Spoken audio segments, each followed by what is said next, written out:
Yan po ang ginagawa niya sa kangkong. Nanggugulo po siya. Pero tinutulungan niya daw po ako. Sige, madali ka ng gunting. Sige. Ayan po. Magsisigang po kami. Kawawa po ang kangkong namin. Ito po ang sibuyas. Ang gulo-gulo.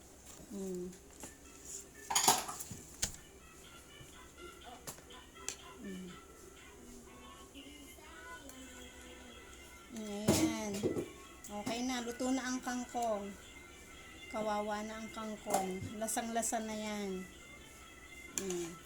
Ayan po. Magluluto po kami ng sinigang.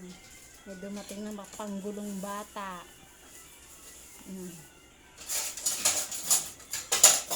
Hindi ko po alam kung paano, anong mangyayari sa kangkong pag naluto. Durog na din.